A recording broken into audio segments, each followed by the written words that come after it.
Fuel efficiency കാര്യത്തിൽ പറഞ്ഞ വണ്ടികളൊക്കെ പിന്നിലാണ്. എന്നാലും നമ്മുടെ സ്റ്റെറ്റിനൊക്കെ ഇപ്പോൾ ഈ വണ്ടി ബ്രേക്ക് ചെയ്തുണ്ടോ, ഇത് ഫോർവേഡ് കൊളീഷൻ ആ ഒരു സംഗതി ഓണാക്കിയിട്ടുണ്ട്. ആ ബൈക്കാരൻ ചാടിക്കൊണ്ട് നിന്നാട്ടോ. എന്ന് വെച്ചാൽ ശരിക്കും ലോക്കൽ സ്പെയർ പാർട്ട് ഷോപ്പുകളിൽ സംഭവമുണ്ട്, പക്ഷേ അത്ര എളുപ്പത്തിൽ കിട്ടിക്കൊള്ളുന്നില്ല. നമ്മളൊന്ന് തപ്പി നടക്കേണ്ടിയൊക്കെ വരും. അതിന് ആ ഒരു എഞ്ചിൻ്റെ സൈസ് കുറവാണെന്നേ ഉള്ളൂ. മൈലേജ് കാര്യമായിട്ടുണ്ട്, ഈ വക കാര്യങ്ങളൊക്കെ ഉണ്ട്.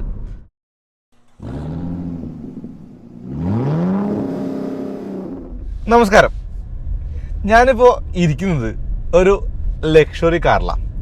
അപ്പോൾ ഇതിൻ്റെ കാര്യങ്ങൾ പറയാനല്ല ഞാൻ വന്നേക്കുന്നത്. നമ്മുടെ ആ ഒരു തമ്പനയിൽ കണ്ട പോലെ, ടൈറ്റിൽ കണ്ട പോലെ 3 കാറുകൾ 1 ലക്ഷം രൂപയ്ക്ക് താഴെ മുതൽ ഒരു 3-3.5 ലക്ഷം രൂപയ്ക്കുള്ളിൽ കിട്ടുന്ന 3 കാറുകളെ കുറിച്ച് പറയാം.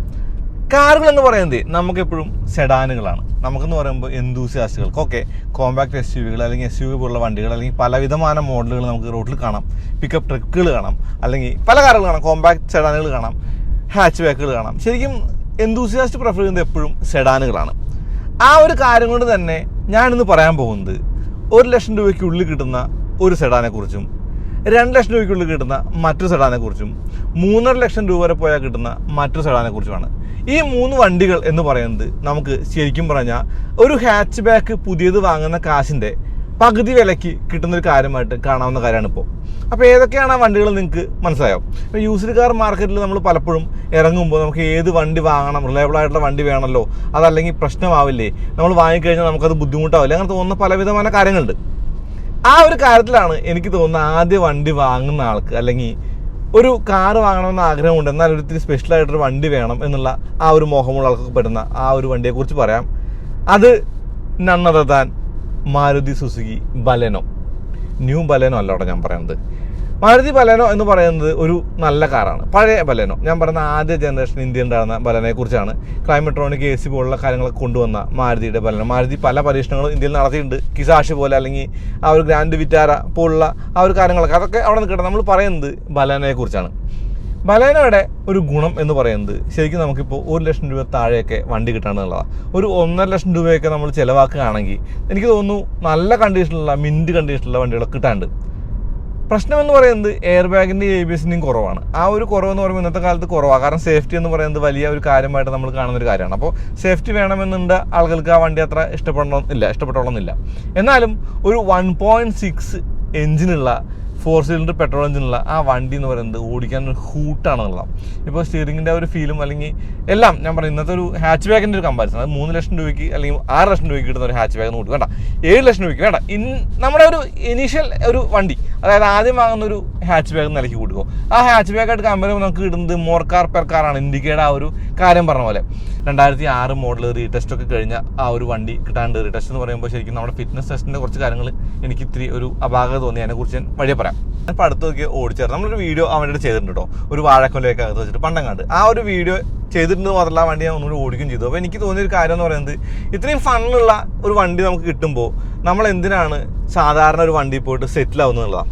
ഓക്കെ, മാരുതി സുസുക്കിയുടെ വണ്ടിയാണ്, പാർട്സ് എന്ന് പറയുന്നത് സുസുക്കിയുടെ പാർട്സ് ആയതുകൊണ്ട് തന്നെ വില കൂടുതലാണ്. പക്ഷേ കിട്ടാനുണ്ട്. ഞാൻ മാരുതി അന്വേഷിച്ചപ്പോൾ എല്ലാം കിട്ടാനുണ്ട്. ഒരു ഇത്തിരി ബാക്ക് ഓർഡർ വന്നാലും സംഗതികൾ കിട്ടാനുള്ളത്. അപ്പോൾ റിലയബിൾ ആയിട്ടുള്ള ഒരു വണ്ടി തന്നെയാണ്, മാരുതിയുടെ വണ്ടി തന്നെയാണ് ബലെനോ എന്നുള്ളതുകൊണ്ട് നമുക്ക് ബലെനോ ഒരു നല്ല ഓപ്ഷനായിട്ട് തോന്നുന്നുണ്ട്.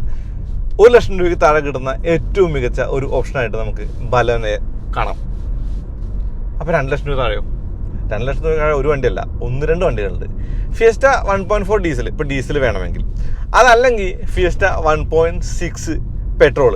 ഞാൻ എസ് അല്ല പറയുന്നത്, എസ് കുറച്ചൊരു എന്താ പറയുക, കുറച്ച് ഹൈപ്പ് കൂടിയതുകൊണ്ട് അത് ആ വിലയ്ക്ക് കിട്ടിക്കൊള്ളുന്നില്ല. പക്ഷേ 1.6 ഫിയസ്റ്റ എന്ന് പറയുന്ന പെട്രോൾ ഫിയസ്റ്റ എന്ന് പറയുന്നത് ഓടിക്കാൻ നല്ല രസമാണ്. സ്റ്റിയറിംഗ് ഒക്കെ നല്ല എന്തൂസിയാസ്റ്റിക് ആയിട്ടുള്ള സ്റ്റിയറിംഗ് ആണ്. നമുക്ക് ശരിക്കും നമ്മുടെ കയ്യിൽ നിന്ന്, അതായത് കോർണറിംഗ് ഒക്കെ തീർത്തും വൃത്തിയായിട്ട് ചെയ്യാവുന്ന ഒരു വണ്ടിയാണ് ഫിയസ്റ്റ എന്നുള്ളതാണ്. എസ് കിട്ടിയാൽ പൊളിച്ചു, പക്ഷേ എസ് കിട്ടുന്ന കാര്യം സംശയമാണ്. എന്നാലും സാധാരണ ഫിയസ്റ്റ 1.6 ആയാലും മതി. 1.4 ഡീസലാണെങ്കിലും കുഴപ്പമൊന്നുമില്ല. അത്യാവശ്യം നല്ല ഫണ്ണുള്ള കാർ തന്നെയാണ്. ഞാൻ പറഞ്ഞത് ആ ഒരു മൈലേജും അല്ലെങ്കിൽ ആ ഒരു ഡീസലിൻ്റെ ആയിട്ടുള്ള ഒരു സുഖം കിട്ടണമെങ്കിൽ നമുക്ക് ആ ഒരു വണ്ടി ആയാലും മതി. സ്റ്റിൽ എൻ്റെ ഒരു ചോയ്സ് എന്ന് പറയുന്നത് 1.6 ഫിയസ്റ്റയാണ്. എസ് അല്ല, എസിന് ആ ഒരു പ്രശ്നങ്ങളുണ്ട്. എന്ന് വെച്ചാൽ എസിന് ആ ഒരു എന്തൂസിയാസ്റ്റുകളുടെ ആ ഒരു വണ്ടി എന്നുള്ള ഒരു പേരിലുണ്ട്, അല്ലെങ്കിൽ അങ്ങനെ ഒരു ഹൈപ്പുള്ളതുകൊണ്ട് അതത്ര ആ ഒരു റേഞ്ചിൽ കിട്ടാനുള്ള സാധ്യത കുറവാണ്. എ സി ഒന്നൊരു കൂട്ടരെ, കാരണം എ സി കുറവാകുമ്പോൾ നല്ല ചൂട് വരുന്നുണ്ട്. 3 ഓക്കെ. ഇനി അടുത്ത ഒരു വണ്ടി എന്ന് പറഞ്ഞാൽ നമ്മൾ പറയുന്നത് 3 ലക്ഷം രൂപയ്ക്കുള്ള വണ്ടി എന്നുള്ളതാണ്. ഈ പറയുന്ന വണ്ടിയിൽ എല്ലാം ഉണ്ട് കേട്ടോ. ABS, എയർ ബാഗ്, വേണമെങ്കിൽ ഓട്ടോമാറ്റിക് ട്രാൻസ്മിഷൻ, അങ്ങനെ എല്ലാം ഉണ്ട്. ജാപ്പനീസ് റിലയബിലിറ്റി ഉണ്ട്. അതും നൺ അതർ ദാൻ ഹോണ്ട സിറ്റിയാണ്. ഹോണ്ട സിറ്റിയുടെ ഫസ്റ്റ് ജനറേഷൻ അല്ല ഞാൻ പറയുന്നത്, സെക്കൻഡ് ജനറേഷൻ അല്ല ഞാൻ പറയുന്നത്, തേർഡ് ജനറേഷനാണ്. ഇപ്പോൾ ഫസ്റ്റ് ജനറേഷൻ എന്ന് പറയുമ്പോൾ ശരിക്കും അത് എന്തൂസിയാസ്റ്റുകളുടെ ടേസ്റ്റ് ആയിട്ട് നിൽക്കുന്ന വണ്ടി ആയതുകൊണ്ട് തന്നെ അതൊരു ഇത്തിരി ഹൈപ്പൊക്കെയുള്ള വണ്ടി ആയതുകൊണ്ട് തന്നെ കിട്ടാൻ ബുദ്ധിമുട്ടായിരിക്കും, കിട്ടിയാൽ തന്നെ മെയിൻറ്റെയിൻ ചെയ്യാൻ ബുദ്ധിമുട്ടായിരിക്കും. സെക്കൻഡ് ജനറേഷൻ എന്ന് പറയുന്നത് CVT ആണ് ഓട്ടോമാറ്റിക് വരുന്നത്. എഞ്ചിന് പവർ കുറവാണ്, മാത്രമല്ല ഷേപ്പ് ഇത്തിരി വിയേർഡ് ഷേപ്പ് ആയതുകൊണ്ട് ഇഷ്ടപ്പെടാൻ ചാൻസ് ഇല്ല. പക്ഷേ അതിന് മൈലേജ് ഉണ്ട്, ഓടിക്കാൻ വലിയ ഫണ്ണൊന്നും ഇല്ല എന്നുള്ളൂ. തേർഡ് ജനറേഷൻ ആയപ്പോൾ ഐവിടെക് ഉണ്ട്. ഐവിടെക് എന്ന് പറയുമ്പോൾ നമുക്കറിയാം, നമ്മുടെ ആ ഒരു വണ്ടി ഞാൻ ഒരിക്കൽ വീഡിയോ ചെയ്തിട്ടുണ്ടായിരുന്നു. ഐവിടെക് ഓടിക്കാൻ രസമാണ്, ഐവിടെക് നല്ല ഫാസ്റ്റാണ്. ഇപ്പോൾ അത് റെഡ് ലൈൻ ചെയ്യുന്ന വണ്ടി എന്ന് പറയുന്നത് 4000 കഴിഞ്ഞ് അവനെ വലിച്ച് കയറ്റി കൊണ്ടുപോകുന്നതാണ്. അതൊരു ഗുണമായിട്ട് കാണാം. റിലയബിലിറ്റി എന്ന് പറയുന്നത് അങ്ങേറ്റാണ്, പണിയൊന്നും കാര്യമായിട്ട് വരില്ല, വലിയ മെയിൻ്റനൻസ് ഒന്നും പറയാനില്ല. അങ്ങനെയുള്ള ഗുണങ്ങൾ ആ വണ്ടിക്കുണ്ട്. എനിക്ക് തോന്നുന്നു ഒരു 3-3.5 ലക്ഷം രൂപയ്ക്കുള്ളിലൊക്കെ നമുക്ക് നല്ല മാനുവൽ, അധികം ഓടാത്ത മാനുവലും അതല്ലെങ്കിൽ ഓട്ടോമാറ്റിക് തന്നെയും കുറച്ച് ഓടിയ ഓട്ടോമാറ്റിക് കിട്ടാണ്ട് ഓട്ടോമാറ്റിക് ടോർക്ക് കൺവേർട്ടറാണ് അത്. ആ ഒരു ഓട്ടോമാറ്റിക് ഗിയർ ബോക്സ് എന്ന് പറയുന്നത് ഓക്കെ ഫ്യൂവൽ എഫിഷ്യൻസി കാട്ടിൽ പറഞ്ഞ വണ്ടികളൊക്കെ പിന്നിലാണ്. എന്നാലും എനിക്ക് തോന്നുന്നു കുറച്ചും കൂടി റിലയബിൾ ആയിട്ട് വണ്ടി എന്ന നിലയ്ക്ക് ഹോണ്ട സിറ്റി ഒരു തേർഡ് ജൻ മേടിച്ചാൽ സംഗതി ഈസി ആയിട്ട് കൊണ്ടുവരാവുന്ന ഒരു വണ്ടി കിട്ടിയെന്നുള്ളതാണ്. അത്യാവശ്യം ഒരു ഗ്ലാമറുള്ള വണ്ടിയാണ്. ഇപ്പോൾ ഞാൻ പറയട്ടെ 2012 എബോ ഉള്ള മോഡലാണെങ്കിൽ എനിക്ക് തോന്നുന്നു ആ ഒരു തേർഡ് ജനറേഷൻ തന്നെ ആദ്യത്തെ ഫേസ് ലിഫ്റ്റ്. ആ ഫേസ് ലിഫ്റ്റിൽ നമുക്ക് ക്രോം ഗ്രില്ലും അല്ലെങ്കിൽ ബാക്കിൽ ലൈറ്റ് മാറിയതും സസ്പെൻഷൻ്റെ ഒരു വ്യത്യാസമൊക്കെ കിട്ടും. അപ്പോൾ അതും ഓടിക്കാൻ രസമുള്ള ഒരു കാര്യമായിട്ട് കാണാവുന്ന വണ്ടിയാണ്. അത്യാവശ്യം നല്ല സസ്പെൻഷനാണ് ഈ വണ്ടികളിലൊക്കെ. അപ്പോൾ ഈ ഒരു ബലേനോടെ കാര്യം പറഞ്ഞാൽ ഇൻഡിപെൻഡൻറ്റ് സസ്പെൻഷനാണ്. അത് മാത്രമല്ല ഇപ്പോൾ ഞാൻ പറഞ്ഞ രണ്ടാമത് പറഞ്ഞ വണ്ടി എന്ന് പറഞ്ഞാൽ ഫിയസ്റ്റ എന്ന് പറയുന്നത് ശരിക്കും സ്പോർട്ടി ആയിട്ടുള്ള സസ്പെൻഷൻ എന്ന് പറയാം. ഞാൻ പറഞ്ഞ എസിൻ്റെ കാര്യമല്ല, 1.6ൻ്റെ കാര്യമാണ് പറയുന്നത്. ഹോണ്ട സിറ്റി ആകുമ്പോൾ സസ്പെൻഷൻ കോളാണ്, റൈഡൊക്കെ നല്ലതാണ്. പക്ഷേ സ്റ്റിയറിങ്ങിൻ്റെ ആ ഒരു ബോക്സിന് പ്രശ്നങ്ങൾ വരാറുണ്ട്, സൗണ്ട് ഉണ്ടാവാറുണ്ട്. അത് മാത്രമല്ല നമ്മുടെ സ്റ്റെറ്റിനൊക്കെ ഇപ്പോൾ ഈ വണ്ടി ബ്രേക്ക് ചെയ്തുണ്ടോ, ഇത് ഫോർവേഡ് കൊളീഷൻ ആ ഒരു സംഗതി ഓണാക്കിയിട്ടുണ്ട്. ആ ബൈക്കാരൻ ചാടിക്കൊണ്ട് നിന്നാട്ടോ. ശരിക്കും ഇത് ഡേഞ്ചറസ് ആണ്, നമുക്കല്ല നമ്മുടെ പിന്നിൽ വരുന്ന വണ്ടിക്ക് ഇത് മിക്കവാറും പണിയാവാൻ ചാൻസ് ഉണ്ട്. ഇതുപോലുള്ള ബൈക്കുകാരെ പോലുള്ള ആളുകൾ ചാടിയാൽ നമ്മുടെ വണ്ടി ഇടിക്കും, പോയിട്ട് നമ്മുടെ വണ്ടി ഇടിക്കില്ല, നമ്മുടെ വണ്ടി പിന്നിലൊന്നും ഇടിക്കും. സേഫ്റ്റി ഫീച്ചേഴ്സ് ഉൾക്കൊള്ളാൻ തക്കവണ്ണം ഒരു എന്താ പറയുക, ഒരു റോഡ് മാനേഴ്സ് നമുക്കില്ല. ഞാൻ എപ്പോഴും പറയുന്ന പോലെ ആദ്യം പറഞ്ഞ വണ്ടിയുടെ 4 സസ്പെൻഷൻ ഇൻഡിപെൻഡൻ്റ് ഞാൻ പറഞ്ഞു ബലേനോടെ, അത് 1 ലക്ഷം രൂപ താഴെ കിട്ടുമെന്ന് പറഞ്ഞു. അങ്ങനെ 1 ലക്ഷം രൂപ താഴെ കിട്ടുന്ന മറ്റൊരു വണ്ടി കൂടിയുണ്ട്, അതാണ് ലാൻസർ എന്ന് പറയുന്നത്. ഞാൻ ആ ലാൻസറിൻ്റെ വീഡിയോ ഇന്നലെ ചെയ്തിട്ടുണ്ടായിരുന്നു. ആ ലാൻസറിൻ്റെ പെട്രോൾ മോഡൽ 1.6 ആണ്, 100 bhp ഇല്ല, 83 bhp 84 bhp ആ ഒരു കണക്കാണ്. എന്നാലും എനിക്ക് തോന്നുന്നു ഫണ്ണാണ് ഓടിക്കാനായിട്ട്. ആ ഒരു സ്റ്റിയറിങ്ങിൻ്റെ ഫീലൊക്കെ കൊള്ളാം, ഹൈഡ്രോളിക് പവർ സ്റ്റിയറിംഗ് ഉപയോഗിക്കാൻ നല്ല രസമുണ്ട്. പിന്നെ മൊത്തത്തിൽ ആ വണ്ടിക്കകത്ത് ഇരിക്കുമ്പോഴും അത്യാവശ്യം ഒരു വലിയ കാറിലിരിക്കുന്ന ഒരു ഫീലും കാര്യങ്ങളുണ്ട്. ആ ഒരു 3 ബോക്സ് സെഡാൻ എന്ന് പറയുന്ന കാര്യം എന്ന് പറയുന്നത് കാറിൻ്റെ കാര്യത്തിൽ അൾട്ടിമേറ്റ് ആണ്. നമ്മൾ കാർ എന്ന് പറയുന്നത് 3 ബോക്സ് സെഡാനാണ്, ബാക്കിയെല്ലാം വണ്ടികൾ എന്നേ പറയാൻ പറ്റുള്ളൂ. കാർ എന്ന് നിസ്സംശയം വിളിക്കാവുന്നത് 3 ബോക്സ് സെഡാനാണ്. ഈ പറഞ്ഞ 3 വണ്ടികളുടെയും പ്രത്യേകത എന്ന് പറയുന്നത് ആ ഒരു 3 ബോക്സ് ഷേപ്പ് തന്നെയാണ്. അപ്പോൾ ഇതിൽ ഏത് വണ്ടി വാങ്ങിയാലും എനിക്ക് തോന്നുന്നു നിങ്ങളുടെ ആ ഒരു കാർ എന്നുള്ള ആ ഒരു തൃഷ്ണ അവിടെ അടങ്ങും എന്നുള്ളതാണ്. വലിയ വില കൊടുക്കാതെ. ഇപ്പോൾ ഹാച്ച് ബാക്ക് വാങ്ങുമ്പോൾ നമ്മൾ ഏതെങ്കിലും ഹാച്ച് ബാക്ക് വാങ്ങുമ്പോൾ ഓൾട്ടോ കേട്ടനോ അല്ലെങ്കിൽ സെലേറിയോയോ ഏതെങ്കിലും വാങ്ങിയാൽ നമുക്ക് അതിന് ഫണ്ണൊന്നും ഉണ്ടാവില്ല. പക്ഷേ ഈ വണ്ടി വാങ്ങിയാൽ നമുക്കതെല്ലാം ഒത്തു കിട്ടും എന്നുള്ള ഒരു ഗുണമുണ്ട് എന്നുള്ളതാണ്. ഞാൻ ആ ഫോർവേഡ് കൊളീഷനെ ഒന്ന് ആ ഒരു സെൻസിറ്റിവിറ്റി കുറയ്ക്കട്ടെ, അല്ലെങ്കിൽ മിക്കവാറും ആരെല്ലാം വന്ന് ഇടിക്കും. എനിക്ക് നേരത്തെ പേടിയായിപ്പോയി. ഓൾ സെറ്റിങ്സ് വെഹിക്കിൾ അസിസ്റ്റൻസിൽ collision avoidance, active brakers on auto. അതിൻ്റെ സെറ്റിങ്സ് മാറ്റിയിട്ടേ മീഡിയം എന്നുള്ളത് ലേറ്റ് ആക്കട്ടെ. കാരണം അത് ഏർലിയും അല്ലെങ്കിൽ മീഡിയം ആയി കഴിഞ്ഞാൽ പെട്ടെന്ന് ചവിട്ടുന്നുണ്ട്. ആ ചവിട്ട് ചിലപ്പോൾ മിക്കവാറും ബൈക്കുകാർ കയറി ഉറപ്പായിട്ടും പണി കിട്ടും. അതൊരു പ്രശ്നമാണ്. ബ്ലൈൻഡ് സ്പോട്ട് അസിസ്റ്റ് ഓൺ ചെയ്യണം. പിന്നെ അസിസ്റ്റൻസിൻ്റെ മുകളിൽ അറ്റൻഷൻ അസിസ്റ്റ് ഉണ്ട്. ക്യാമറയിൽ ആ ഒരു GPS ബേസ്ഡ് ആക്ടിവേഷൻ കൊടുത്തിട്ടുണ്ട്. പിന്നെ പാർക്കിങ്ങിൻ്റെ കാര്യങ്ങളൊക്കെ ശരിയാണ്. അപ്പോൾ എല്ലാം ഓക്കെ ആയിട്ടുണ്ട്. കാരണം എപ്പോഴും നമ്മൾ വണ്ടി ഓടിക്കുമ്പോൾ നമുക്ക് തോന്നുന്നു ഇന്ത്യൻ കണ്ടീഷൻസിൽ ഇതൊക്കെ ഒരു ഇത്തിരി ലേറ്റ് ആക്കി ഇടുന്നത് നല്ലത്. ഞാൻ EQB ഓടിച്ചപ്പോൾ ലേറ്റ് ആക്കി ഇട്ടാൽ കാരണം എനിക്ക് ഇടി കൊള്ളുന്നുള്ള പേടിയുണ്ട്. അപ്പോൾ ശരിക്കും എന്തിനാണ് ഇങ്ങനെ ഒരു വീഡിയോ ആയിട്ട് ഞാൻ വരാനുള്ള കാര്യത്തല്ലേ, ഇപ്പോൾ കാർ വാങ്ങാൻ ആഗ്രഹമുള്ള ഒരുപാട് ആൾക്കാരുണ്ട്. ഇപ്പോൾ നമ്മൾ ലാൻസറിൻ്റെ വീഡിയോ ചെയ്തപ്പോഴും അതല്ലെങ്കിൽ ഹോണ്ട സിറ്റി തന്നെ വീഡിയോ ചെയ്തപ്പോഴും അതല്ലെങ്കിൽ അങ്ങനെയുള്ള വണ്ടിയുടെ വീഡിയോ, ആ വണ്ടിയുടെ വീഡിയോ ചെയ്യോ ഈ വണ്ടിയുടെ വീഡിയോ ചെയ്യോ ഏതാണ് നല്ലതെന്ന് ചോദിച്ച ആൾക്കാർ വരുന്നുണ്ട്. അപ്പോൾ എനിക്ക് തോന്നി നമ്മളെപ്പോഴും ഒരു ഹാച്ച് ബാക്ക് വാങ്ങാൻ പോകുന്ന ആൾക്കൊരു റെക്കമെൻഡേഷൻ കൊടുക്കേണ്ട ഒരു കാര്യമുണ്ട്. ഏതെങ്കിലും വലിയ വണ്ടി മേടിച്ചാൽ ഒരു 10-12 വർഷം പഴക്കമുള്ള വണ്ടി ആണെങ്കിലും ഇതുപോലുള്ള വണ്ടികളൊന്നും പ്രശ്നമില്ല എന്നുള്ളതാണ് ഓടിക്കാനായിട്ട്. അത് ശരിക്കും റിലയബിളാണ്. ഇപ്പോൾ ജാപ്പനീസ് വണ്ടികളുടെ കാര്യം പറഞ്ഞാൽ ഫോർഡിൻ്റെ കാര്യത്തിന് അത്രയും ഒരു വലിയ കാര്യം പറയുന്നില്ല. കാരണം ക്ലസ്റ്റർ അടിച്ചു പോലും അങ്ങനെയുള്ള ഒരുപാട് പ്രശ്നങ്ങളുണ്ട്. ആ ഒരു 1.6 ഫേസ്റ്റർ അല്ലെങ്കിൽ 1.4 ഫേസ്റ്റർ കാര്യം പറയുമ്പോൾ അതൊക്കെ ശരിക്കും ബുദ്ധിമുട്ടാവാൻ ചാൻസ് ഉണ്ട് ചിലപ്പോൾ. പക്ഷേ ആ ഒരു ബുദ്ധിമുട്ടുകൾ ഒന്ന് ഫേസ് ചെയ്യാൻ തയ്യാറാണെങ്കിൽ എല്ലാം കിട്ടാൻ നിങ്ങൾക്ക് അവൈലബിൾ ആണെന്ന് പറഞ്ഞിട്ടു ഞാൻ ചോദിച്ചപ്പോൾ. അതായത് ഫോർഡിൻ്റെ ആ ഒരു സ്പെയർ പാർട്സുകളൊക്കെ. അപ്പോൾ അതുകൊണ്ട് വലിയ സീൻ ഉണ്ടാവില്ല. എന്നാലും ഞാൻ പറയുന്നത് ജാപ്പനീസ് വണ്ടികളായിട്ടുള്ള ബലേനോയ്ക്കും അല്ലെങ്കിൽ ഹോണ്ട സിറ്റിക്കും ഇല്ലാത്ത ഒരു ഹെഡേക്ക് വരിക ഫോർഡിൻ്റെ ആ ഒരു ഫിയസ്റ്റയുടെ കാര്യമാണ്. അപ്പോൾ ആ ഒരു കാര്യത്തിൽ നമുക്ക് വേണമെങ്കിൽ അവിടെ ആ ഒരു 2 ലക്ഷം രൂപയ്ക്കുള്ളിൽ ഒരു വേറൊരു വണ്ടിയെ കൂടി പ്രതീക്ഷിക്കണം എന്ന് പറഞ്ഞാൽ ഹോണ്ടയുടെ തന്നെ സിവിക്കിനെ നമുക്ക് പ്രതീക്ഷിക്കാനുള്ള. സിവിക്ക് എന്ന് പറയുന്ന വണ്ടി ഒരു ഇത്തിരി എന്തൂസിയാസ്റ്റിക് ആണ്. എന്ന് വെച്ചാൽ സിവിക്കിന് ഹൈബ്രിഡ് ഒക്കെ ഉണ്ടായിട്ട് ഇവിടെ ആ ഒരു സിവിക്ക് നമുക്ക് കിട്ടാണ്ട്. സിവിക്ക് കിട്ടാണ്ട് പറയുമ്പോൾ നല്ല വണ്ടികൾക്കൊക്കെ നല്ല വിലയുണ്ട്. എന്നാലും വലിയ കുഴപ്പമില്ലാത്ത സിവിക്കൊക്കെ 2-2.5 ലക്ഷം രൂപയ്ക്കൊക്കെ കിട്ടാനുണ്ട് എന്നുള്ളതാണ് നമ്മൾ ആ ഒരു സൈറ്റുകളൊക്കെ നോക്കിയപ്പോൾ ക്ലാസിഫൈഡ്സ് ഒക്കെ നോക്കി പറയാൻ കഴിച്ചത്. അതുകൊണ്ട് തന്നെ സിവിക്കും ഒരു നല്ല ഓപ്ഷനായിട്ട് കാണാം. ഇപ്പോൾ ഹോണ്ട സിറ്റിയുടെ അല്ലെങ്കിൽ സിവിക്കിൻ്റെ ഒക്കെ പ്രശ്നം എന്ന് പറയുന്നത് ഗ്രൗണ്ട് ക്ലിയറൻസാണ്. നമ്മുടെ റോഡുകൾ നല്ലതാണ്, സംശയമൊന്നുമില്ല. പക്ഷേ എല്ലാ റോഡുകളും നല്ലതല്ല. അതുകൊണ്ട് തന്നെ പലപ്പോഴും നമ്മൾ അടി തട്ടുന്ന ഒരു കാര്യമൊക്കെ ഫേസ് ചെയ്യാറുണ്ട്. ആ ഒരു പ്രശ്നം തീർച്ചയായിട്ടും ഹോണ്ട സിറ്റിക്കുണ്ട്, ഹോണ്ട സിവിക്കിനുണ്ട്. എന്നാൽ ഫിയസ്റ്റയ്ക്ക് ആ പ്രശ്നമില്ല കേട്ടോ. അതുപോലെ ബലേനോ വയ്ക്കുമ്പോൾ ഞാൻ ആ പ്രശ്നം കണ്ടിട്ടില്ല. ബലേനോ എന്ന് പറയുന്നത് എക്സ്റ്റെൻസീവ്ലി മോഡിഫൈ ചെയ്ത കുറേ ബലേനോസ് ഉണ്ട്, അതൊക്കെ ഒഴിവാക്കുക.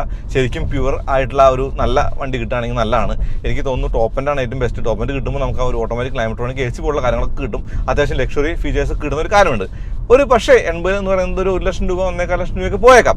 ഈ വണ്ടികളിലൊക്കെ പ്രശ്നം എന്ന് പറയുന്നത് മൈലേജ് ആട്ടോ. ഇതിനൊന്നും കാര്യമായിട്ട് മൈലേജ് ഇല്ല. എന്ന് വെച്ചാൽ ഹോണ്ട സിറ്റിക്ക് കിട്ടുന്ന മൈലേജ് ഞാൻ പറഞ്ഞു 8, 9, 10 സിറ്റിയിലും 12, 13, 14 ഹൈവേയിലാണ് ഞാൻ ഓടിക്കുമ്പോൾ. പിന്നെ ഞാൻ ആ ഡ്രൈവിൽ പറഞ്ഞ പോലെ ചില ആളുകളുടെ ഡ്രൈവിംഗ് സ്റ്റൈലിൽ മാറാറുണ്ട്. അപ്പോൾ 19 വരെ കിട്ടിയ കാര്യമൊക്കെ ഉണ്ട്. ഫിയസ്റ്റയ്ക്ക് 1.4 ഡീസലിന് നല്ല മൈലേജാണ്, 20ൻ്റെ പുറത്തൊക്കെ എപ്പോഴും കിട്ടും. പക്ഷേ 1.6 മൈലേജ് ഇല്ല. 8, 7, 6 ആ ഒരു റേഞ്ചൊക്കെയാണ്. 6ഒന്നുമില്ല, 7, 8, 9, 10 ആ റേഞ്ചൊക്കെയാണ് കിട്ടുക.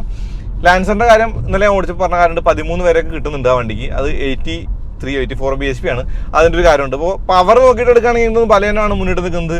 അതുപോലെ ഹോണ്ട സിറ്റിയാണ് മുന്നിട്ട് നിൽക്കുന്നത്. ഹോണ്ട സിറ്റിക്ക് 114 bhp പവർ ഉണ്ട്. ഹോണ്ട സിറ്റി 3rd ജനറേഷന്. ബലേനോയ്ക്ക് 100 bhp ഉണ്ട്. അതുപോലെ നമ്മുടെ ലാൻസറിനാണെങ്കിൽ 84 ഞാൻ പറഞ്ഞല്ലോ, ഞാൻ പറയുന്നില്ല. അങ്ങനെ ഇനി വാങ്ങണ്ടാത്തൊരു വണ്ടിയുടെ ഒരു കാര്യം പറയുകയാണെങ്കിൽ ഹുണ്ടായുടെ വെർണ ഉണ്ടല്ലോ, പഴയ വെർണ അത് അധികം അങ്ങോട്ട് എനിക്ക് അങ്ങനെ റെക്കമെൻഡ് ചെയ്യാൻ തോന്നാത്തൊരു വണ്ടിയായിരുന്നു. അന്നത്തെ ഹുണ്ടായ എന്ന് പറയുന്നത് ഹുണ്ടായുടെ പോലെ അത്രയും സോഫിസ്റ്റിക്കേറ്റഡ് അല്ല. എന്ന് വെച്ചാൽ സ്റ്റിയറിങ്ങിനൊക്കെ ലൈറ്റ്നസ് ഉണ്ട്, അങ്ങനെ കാര്യങ്ങളുണ്ട്. പക്ഷേ ഡീസലും പെട്രോളും മോഡലിൽ കിട്ടാനുണ്ടെന്നുള്ള ഗുണം തന്നെയാണ്. ആ ഒരു കാര്യമായിട്ട് പറയാം. ലാൻസറിൻ്റെ ആണെങ്കിലും ഡീസൽ 2 ലിറ്ററാണ്. ഇനി ഈ വണ്ടികളിലൊക്കെ ഒരു ചെറിയ ഒരു പ്രശ്നം എന്ന് പറയുന്നത് ഇൻഷുറൻസ് കൂടെയാണ് കേട്ടോ. അതായത് 1.6 എന്ന് പറയുമ്പോൾ 1600 cc. അപ്പോൾ 1500 cc എബോ ഉള്ള വണ്ടിക്കൊക്കെ ഇൻഷുറൻസ് പൈസ കൂടുതലാണ്. അങ്ങനെ നോക്കുമ്പോൾ ഫിയസ്റ്റ 1.6നും അതല്ലെങ്കിൽ ഈ ഒരു ബലേനോയ്ക്കും ഒക്കെ പൈസ കൂടുതലായിരിക്കും, ഇൻഷുറൻസിനും സിവിക്കിനും ഫോർ ദാറ്റ് മാറ്റർ. പക്ഷേ അവിടെ ഹോണ്ട സിറ്റിക്ക് ഗുണങ്ങളുണ്ട്, അതുപോലെ 1.5 ആയിട്ടുള്ള ലാൻസറിനും ഗുണങ്ങളുള്ളതാണ്. ഇനി ഇതിൻ്റെയൊക്കെ പാർട്സ് എവിടെ കിട്ടുന്നുള്ളതല്ലേ? Maruti MGP Maruti genuine parts നമുക്ക് ഓർഡർ ചെയ്യാം. ഹോണ്ട സീനില്ല, ഹോണ്ട കയറി കഴിഞ്ഞാൽ എല്ലാ പാർട്സും തരുന്നുണ്ട്. ഫോർഡിൻ്റെ പാർട്സ് കിട്ടാണ്ട് ബാക്ക് ഓർഡറും കാര്യങ്ങളൊക്കെയാണ് കിട്ടാണ്ട് പൊളിച്ച വണ്ടിയൊക്കെ ഇപ്പോൾ നോക്കേണ്ടി വരും. ഒരിത്തിരി ബുദ്ധിമുട്ടുണ്ട് ആ ഒരു ഫിയസ്റ്റയെ കിട്ടാനായിട്ട്.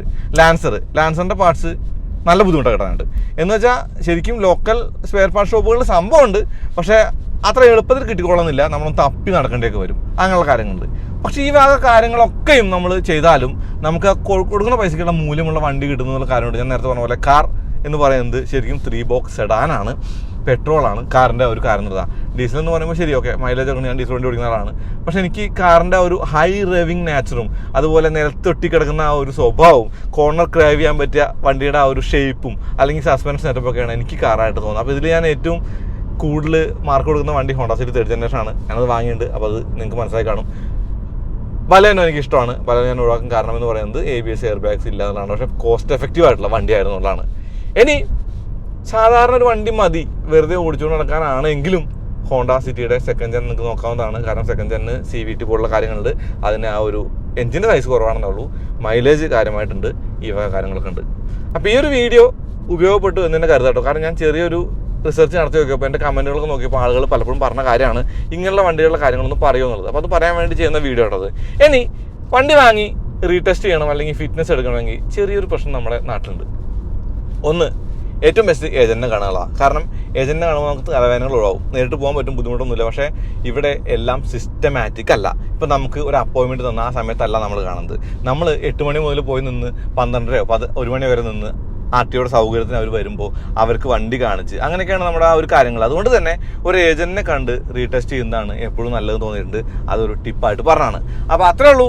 അടുത്തതായിട്ട് വീണ്ടും വരാം. അതിലേക്കും നന്ദി, നമസ്കാരം. അപ്പോൾ ഞാനിപ്പോൾ ഓടിക്കുന്ന വണ്ടിയില്ലേ, ഇതിൻ്റെ റിവ്യൂ എപ്പോഴാണ് വരും? ഉടനെ വരും.